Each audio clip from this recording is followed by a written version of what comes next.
Okay, I'm not sure. Okay, we're back. All right, so here's the video on verbal demonstration 4. Tell me about yourself. I'm going to try and do this in one shot because I did this yesterday and it didn't save properly. So there's a lot of noise outside. My neighbor is getting concrete delivered. I'm not sure quite what they're building, maybe putting in a hot tub. But I was going to build a gazebo and have some concrete as the base, but I won't be doing that myself because it's really, really heavy watching them there. The poor guy looks like he's going to have a heart attack. Okay, so in this video, the joys of working from home. We will review the assignment, what your requirements are, look at the rubric. I changed up the rubric to make it a little bit simpler now that we're doing everything online. Explain how to answer the question, tell you how to upload your assignment, and there's also a checklist to make sure you have all your work in. So the assignment is to answer the tell me about yourself question in an interview. Comes up a lot, and it also comes up maybe in a networking situation where you go somewhere and you meet different people and they say tell me what you do or tell me about yourself. So this is a useful question to think about. The answer should again be related to the job posting, which you should have already uploaded to the on the interview worksheet. Obviously, there's no visual aids. This must be persuasive. It's like a pitch. You need to either email me or preferably upload your resume to the Dropbox for the tell me about yourself question. That would be I would prefer that. Don't email it to me, just upload it to that box. If you email, it's fine too, but I would prefer if you upload it to the box. The due date is with all the other interview pieces, April 4th at 11:59. Please make sure that you contact me if you have any issues with that ahead of April 4th so that I know what's happening. Okay. So here's the marking rubric. Introduce yourself effectively, give me some background, be persuasive, related to the specific job that you have told me you are applying for, that you use storytelling and examples, that you are focused and relevant, that you don't blah, blah, blah about all kinds of things that are not necessary, and that you have some sort of conclusion. It should be 1 to 2 minutes long, in length, no longer. And no shorter either. So a few tips. The tip 1, have the right focus. Don't need to hear your whole life story. You need to focus on what's important for that job in relation to your experience, accomplishments, strengths, and anything else you think that might be useful. So a bad example for myself would be that if I was to say in the interview, I was born in India, but I moved to London, England when I was 11. Then I moved to the Niagara region over 29 years ago. I was a physiotherapist and had a successful clinic, but due to a car accident, I was no longer able to continue in that role. I always kind of liked teaching, and remember when I went to university, I thought about doing teaching instead of physio. Oh, and by the way, it reminds me that when I was at university, actually at the end of my 3 years of university, I went on a round the world trip.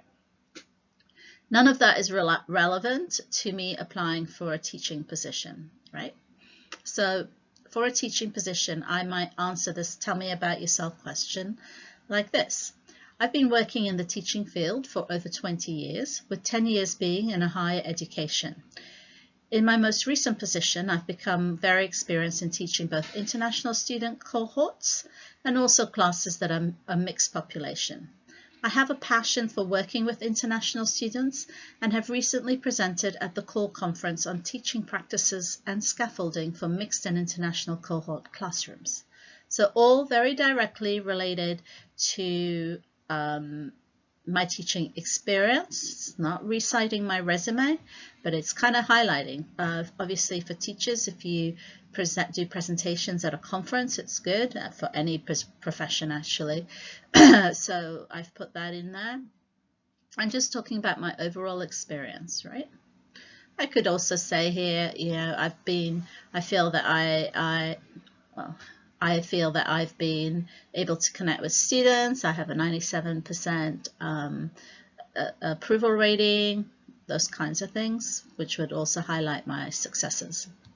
Don't repeat your resume. That's not necessary. Remember that they have the resume right in front of them. They can see your experience. They've already read your experience. They don't need to know each and every job position. They don't need to know all those things, right? They don't need to know every single school you've been to, none of that. So do not repeat your resume. Just quick overview. So bad example might be, well, you can see from my resume, I started as a physio for the NHS in the UK before I moved to Canada, where I worked for home care before opening my own rehab clinic.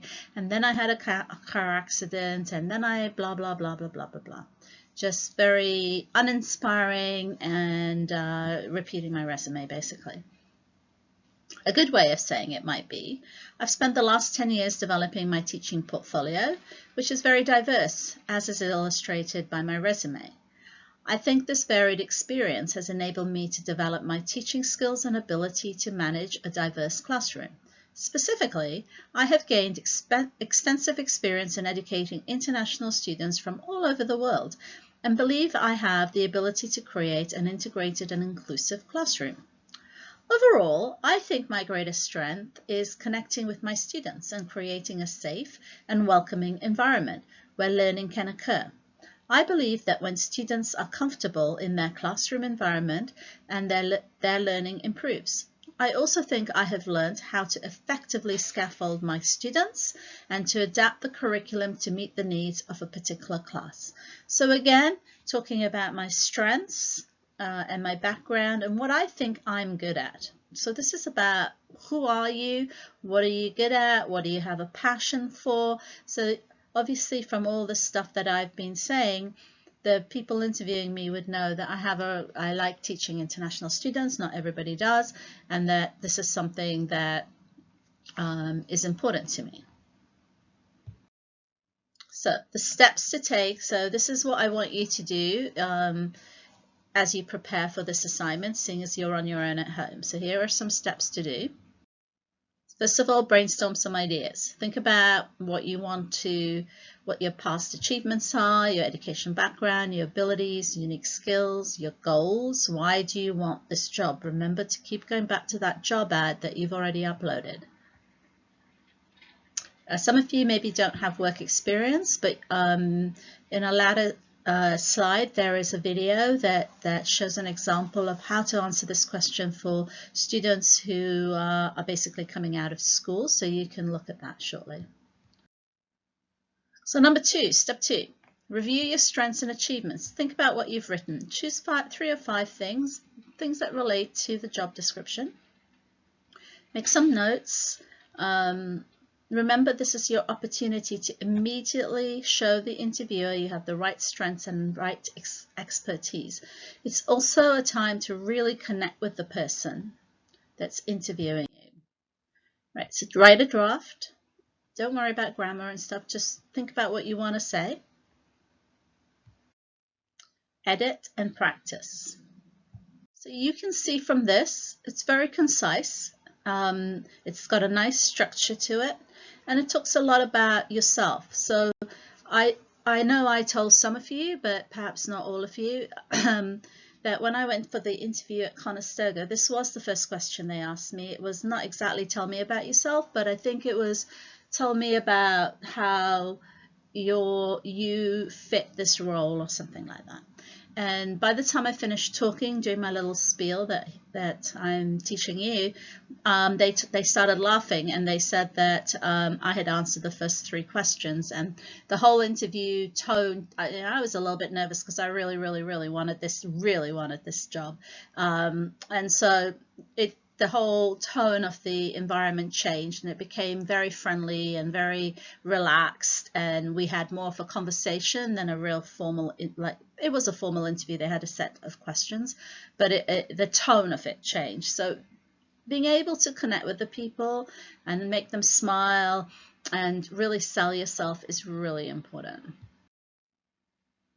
So this is the video I was talking about. It's a good video specifically for someone who doesn't have a lot of experience. It'll give you some ideas of how to relate your school experience to applying for a job. Remember, if you're coming right out of school, you can use all your school experience. For example, my son, when he went for an interview at CBC, when he was still actually at college, he talks about how he was a manager for Fanshawe TV, and he did a lot of the sports events, and he had to manage people, a team. He was like the manager and he managed the team. They were all students, but nonetheless he had to be in charge and develop the work schedule for the videoing and all those kinds of things. He was also in charge of filming ads that were used across the campus, so he talks about that. So anything that you have,